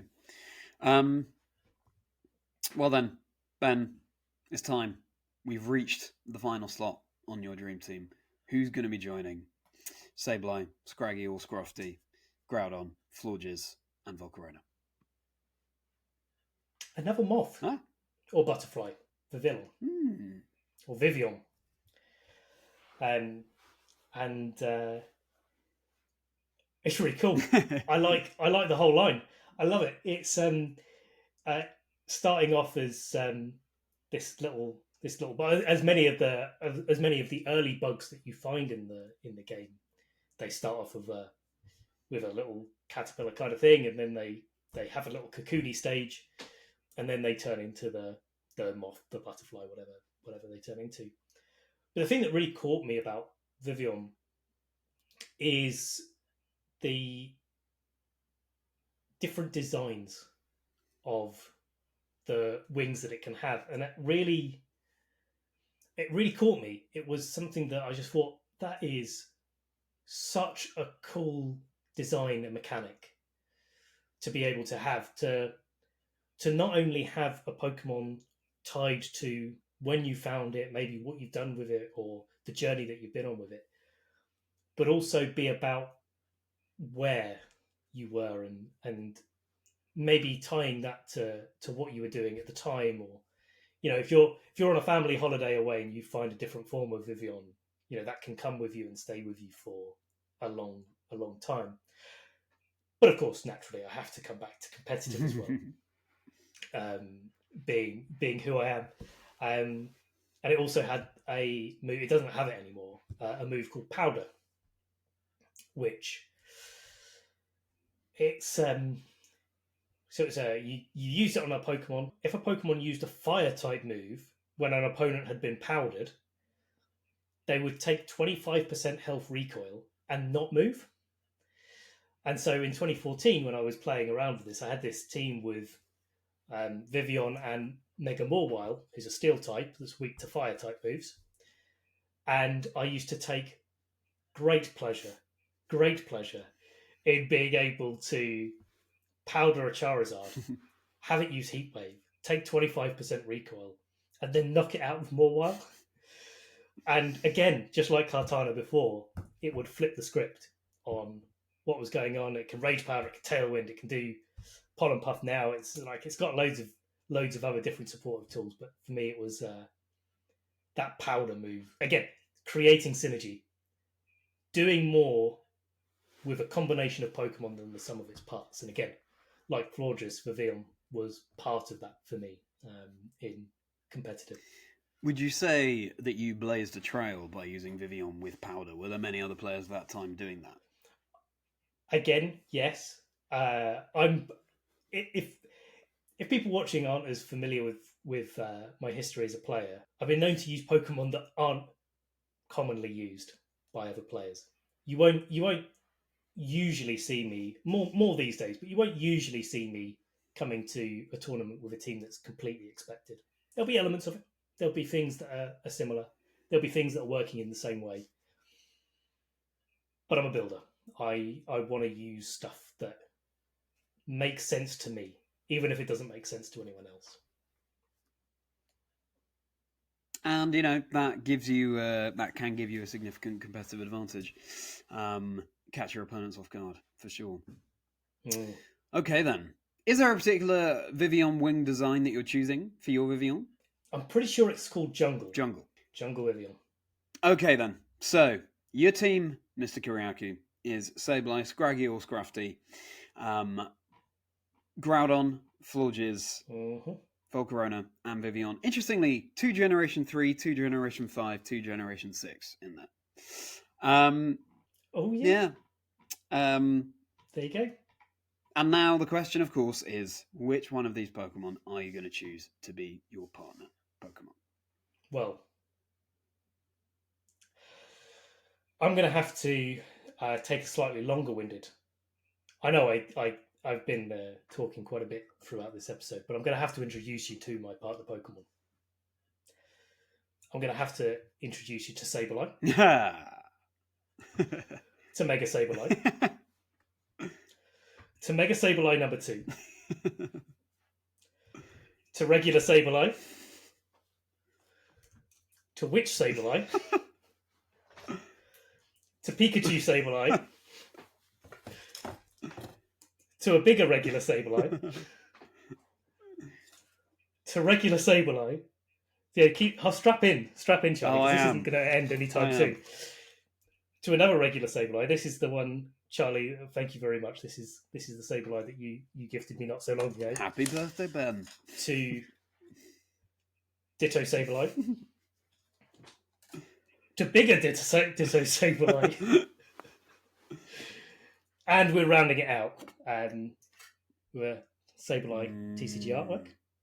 Very good. And something that Lou got me for my birthday a few years ago is a Sableye. This is a particular creator did this for an Inktober challenge. They drew a Mega Sableye like this, and Lou was able to get the piece of artwork from them. So this is a one of a kind. Oh wow! Very cool. So your partner's Groudon.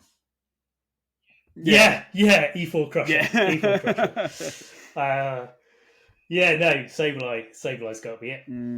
That was quite the parade. Surprising though, I think. No, for sure. Surprising. But hey, it's you've just got that connection with the Pokemon, and it's fantastic. Sableye is going to be your cheeky partner Pokemon. And now, segueing on from there, if you were a Pokemon, what do you think you'd be? And I've actually had my cogs whirring over the episode and have my own theories on that. Yeah. But tell us, what are your thoughts?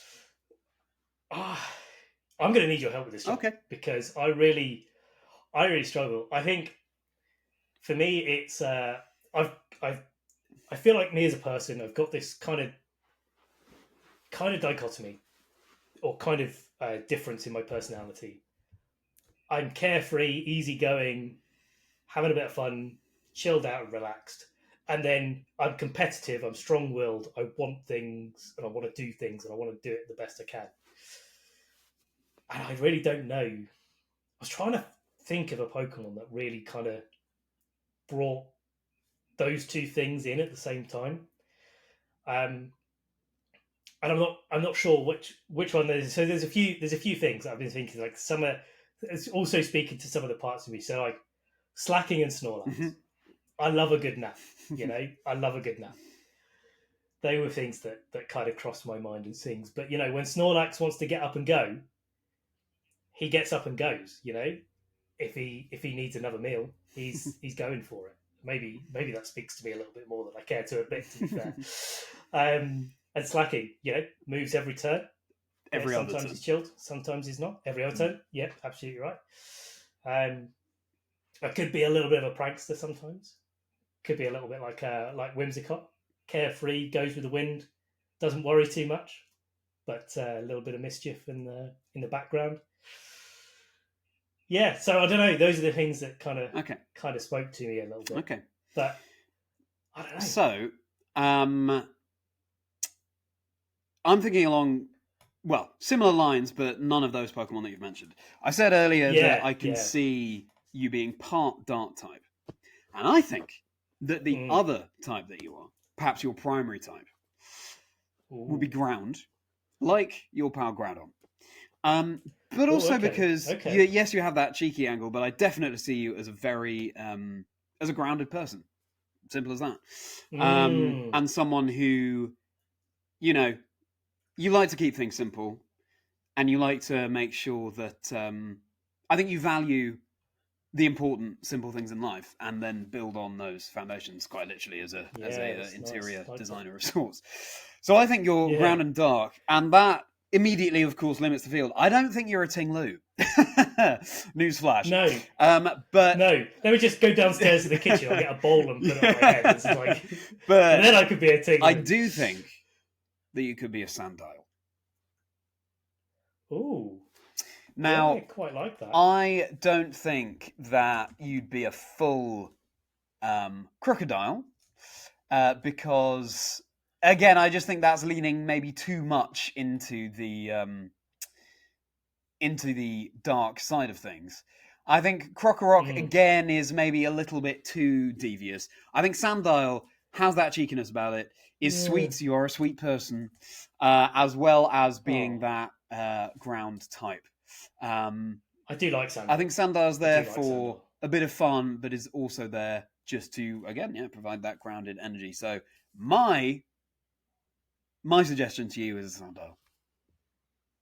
Well, we'll have to see what people think, our wonderful viewers think of what they would put me as. Because the other type that I was thinking about, and I couldn't figure out again, I find this really, really difficult. Was potentially water type, because I tend to like going with the flow.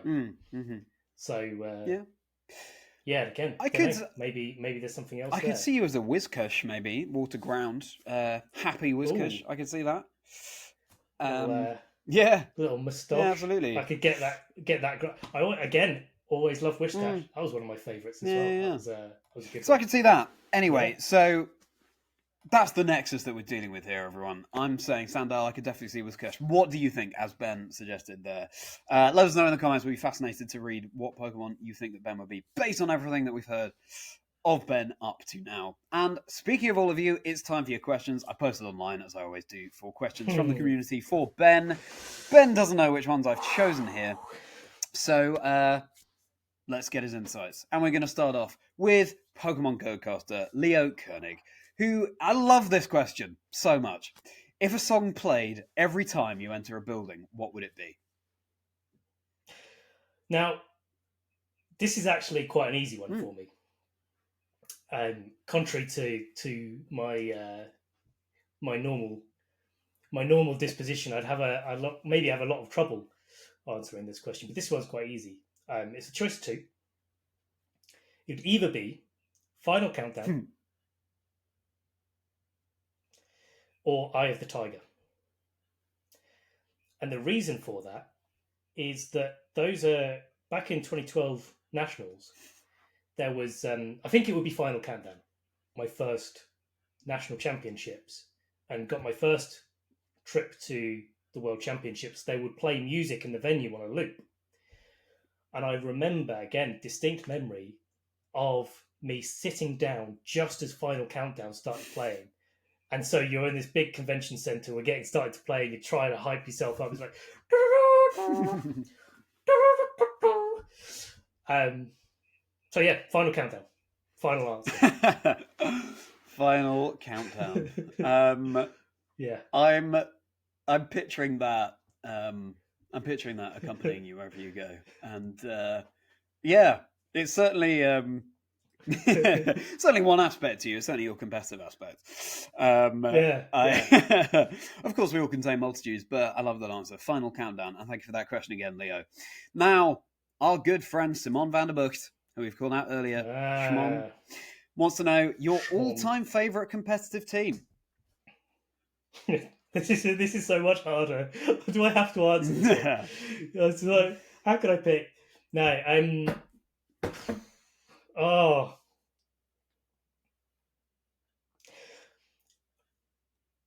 I'll tell you the three. Mm-hmm. There's three teams. There's three teams. The first one was the one that I was talking about with Florges and Frothorn, Merriman, Gyarados. It was rounded out by Garchomp and Moltres, Cantonian Moltres. Mm-hmm. That was a very special team to me. The first time I used Florges, there was this lovely mix of having Gyarados or Manectric that could use Mega Evolution. So you either had a Gyarados that was supported by Lightning Rod and it could Dragon Dance, or you had the double Intimidate of Gyarados and Mega Manectric to be able to position and Volt Switch and do lots of fun things. So that's team number one. Team number two is the other team with Florges, with a Kartana, a Mega Salamence, Incineroar, surprise, surprise, and Suicune and Tapu Koko. And that was just a really solid, probably the best team that I've ever made. Balanced and powerful and lots of maneuverability. I had a really, really great time playing that team. And the other one, which I think is the answer, is one that I dubbed Hail Kartana. And it was the team that in the 2017 season, in the first international championships with, I got top 4. And it was Ninetales Kartana, Hariyama, Alola Marowak, Oranguru, and Hariyama. And that team of 6 Pokemon. In fact,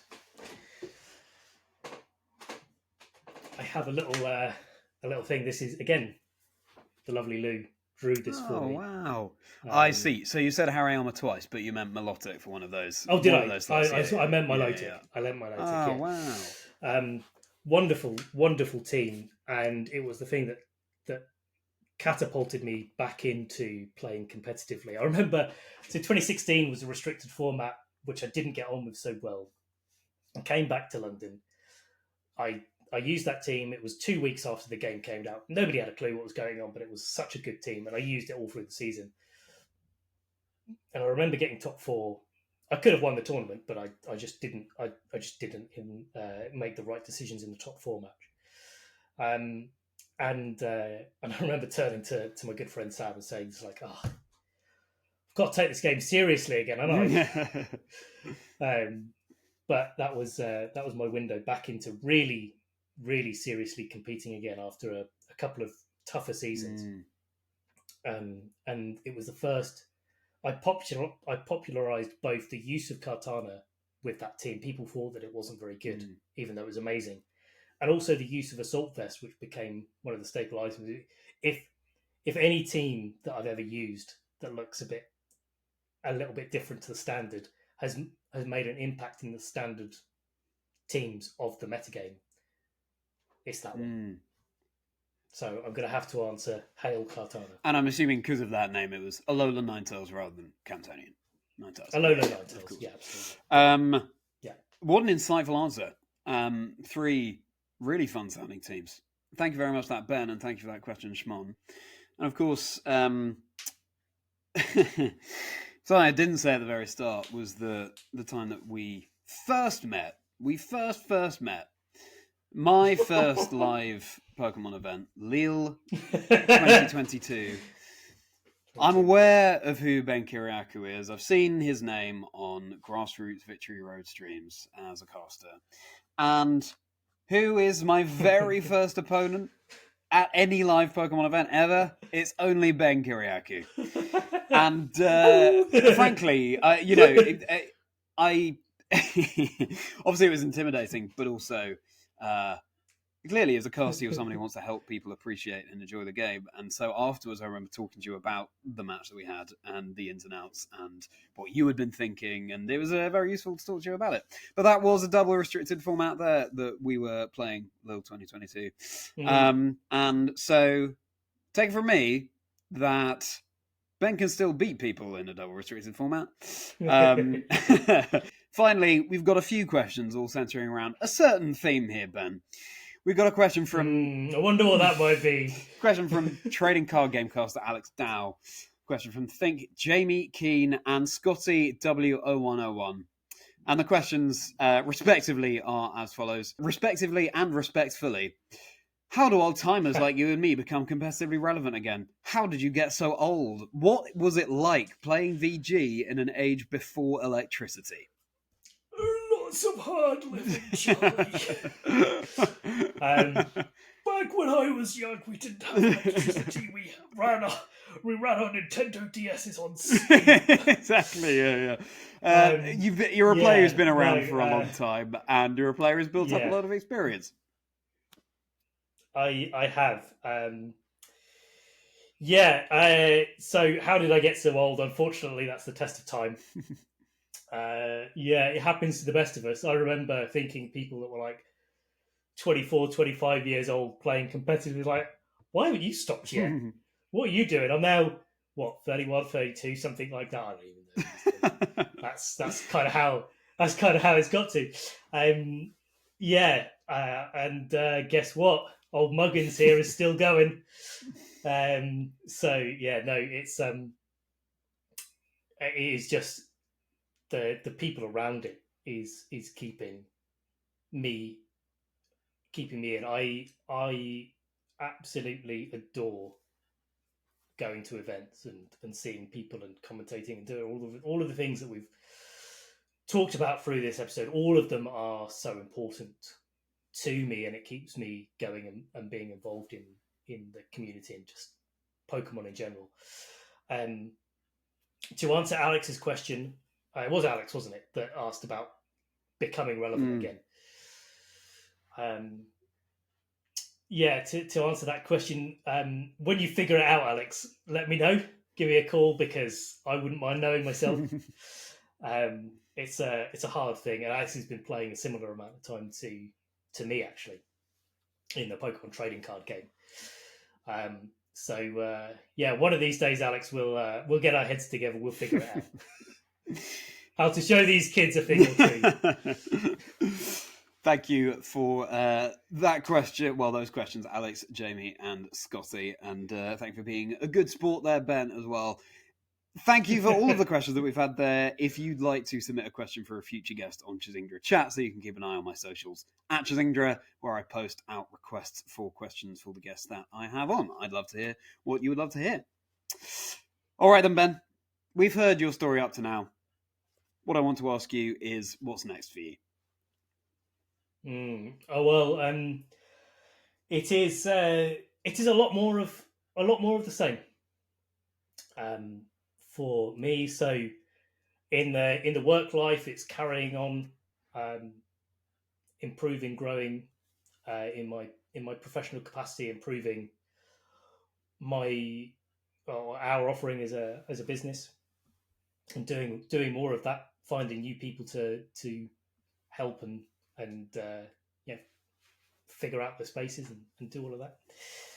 On the Pokemon front, next season I would very much love to do more compete. I was only able to compete in one regionals last season, commentated quite a few of them, but the rest of them I wasn't able to attend between illness and other commitments. So I want to this year. I've got a bit of a goal, 2, maybe 3 regionals in the next season to compete at, and as much commentary as I can sink my teeth into. I really do want to carry on.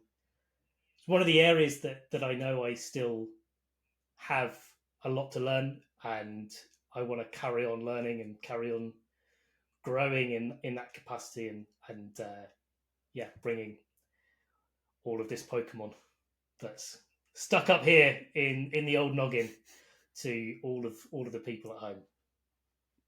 Well, you're thriving doing what you're doing, so no surprise to hear that you want to do more of the same, and thrilling to hear that as well.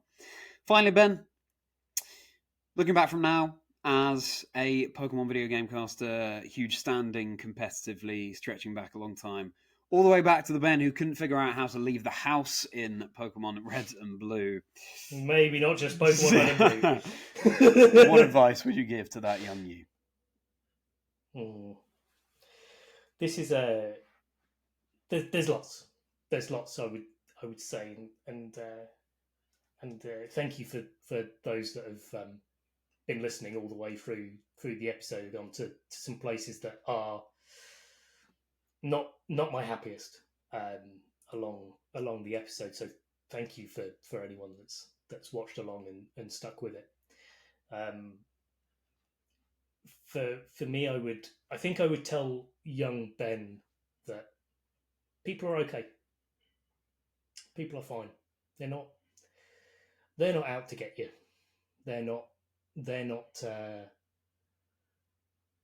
there to try and make your life harder. They're not there to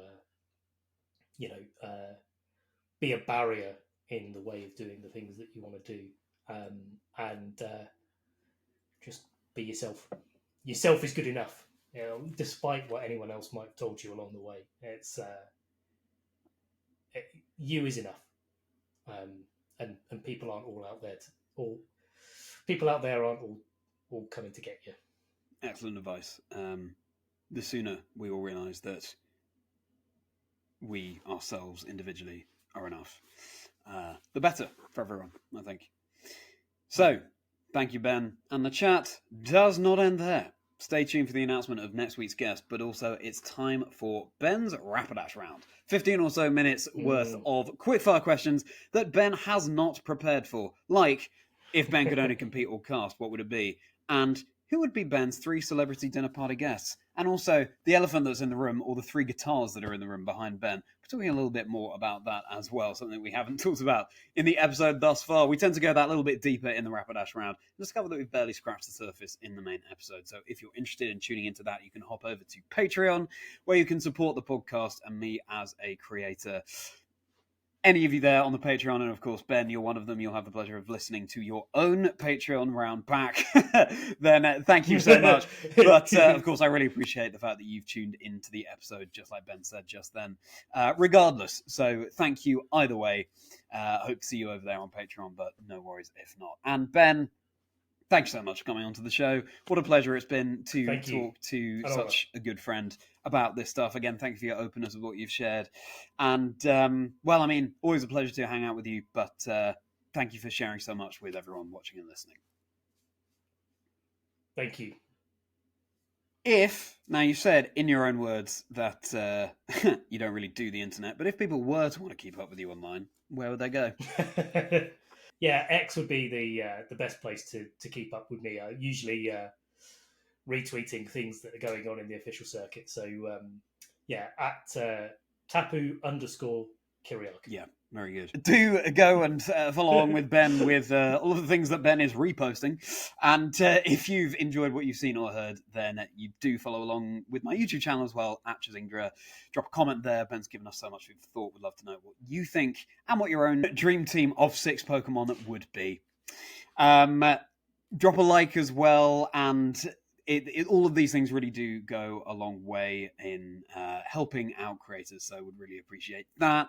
And if you're listening on the apps, then a rating or a review on Spotify, Apple Podcasts, etc. also goes a long way to help spread the word about the podcast. And speaking of spreading the word, you can use the hashtag Chazingdra Chats or the hashtag 6 Pokemon 1 life story. I was about to say the hashtag play Pokemon.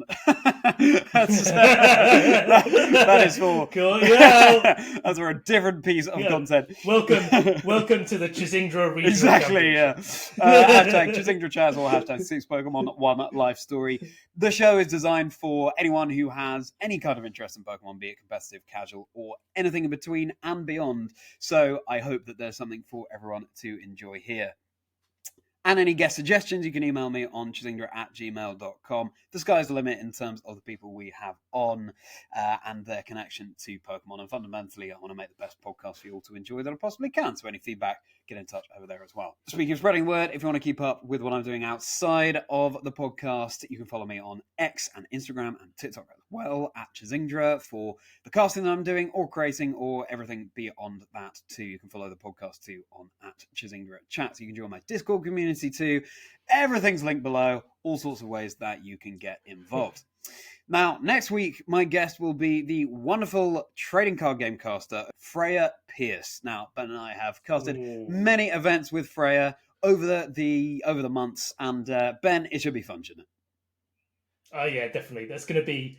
I'm fascinated actually with what Freya's going to be talking about. They've had such a wonderful journey. They're such a wonderful person to be a part of. They're always someone when we're especially backstage that's always just lighting up the room. So yeah, can't wait to see what Freya's got to say. Yeah, for sure. Make sure you're tuning in. Episodes drop every Wednesday. Okay then, Ben, it's time for this Rapidash round, and if you're not joining us over on Patreon for that, then it's goodbye from Ben. Goodbye, everybody, and thank you so much for watching. And it's goodbye from me. See you next time on Chazingdra Chats, where there'll be another 6 Pokemon, 1 life story. All right, Benny boy, here we go. How are you feeling? Oh, I'm pumped. Let's go. I've got to say as well. Let's go.